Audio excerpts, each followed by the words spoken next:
तो दोस्तों first attempt जो जैसे मैंने पहले भी मेरे वीडियो में बताया है कि फर्स्ट अटेम्प्ट में मैं प्रीलिम्स क्लियर नहीं कर पाया, तो फिर मैं सेकंड अटेम्प्ट देने गया। तो सेकंड अटेम्प्ट में मैंने प्रीलिम्स के जो भी मिस्टेक्स थे मेरे वो रेक्टिफाई किए और सेकंड अटेम्प्ट में मेरा प्रीलिम्स क्लियर हो गया। और सेकंड अटेम्प्ट का जो मेंस था वो फुल जोश से था, फुल जुनून से था कि मैं इस अटेम्प्ट में मेंस क्लियर कर पाऊंगा।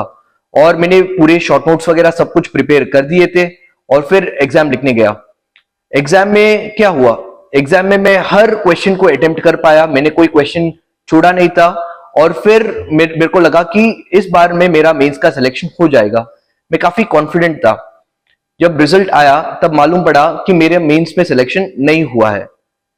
फिर मेरे को यह लगा कि शायद मेरे लैंग्वेज पेपर में ही थोड़े कम नंबर रहे होंगे जिसके वजह से मेरा सिलेक्शन नहीं हुआ है। परंतु जब फाइनल लिस्ट आया, जब मेरा फाइनल मार्कशीट आया, तब मेरे को मालूम पड़ा कि मेरे मेंस में ही मेरा स्कोर जो था वो 20 नंबर कम रहा कट ऑफ से। तो मेंस में काफी कमियां दिखने लगी और मैं अब आपसे वो कमियों के बारे में ही बताने वाला हूं। तो फिर आया मेरा थर्ड अटेम्प्ट। थर्ड अटेम्प्ट में मैंने प्रीलिम्स क्लियर किया और इस बार मैंने मेंस भी क्लियर किया। तो मैंने मेंस में ऐसी क्या नई चीज लाई जो मेरे को मेंस क्लियर करने में हेल्प किया। फर्स्ट चीज जो मेरी सबसे बड़ी मिथ थी मेंस प्रिपरेशन में वो थी कि लोग जनरली बोलते हैं यूपीएससी सर्कल्स में, अगर आप मेंस के सभी क्वेश्चंस अटेम्प्ट कर लेते हो तो आपका मेंस का प्रिपरेशन पक्का या 100% मेंस क्लियर करने वाले हो।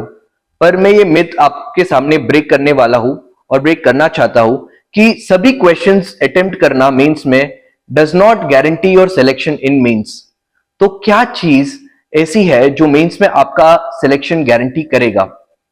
द फर्स्ट मेन थिंग जो आपका सिलेक्शन गारंटी करेगा मेंस में वो है hitting the demand of the question.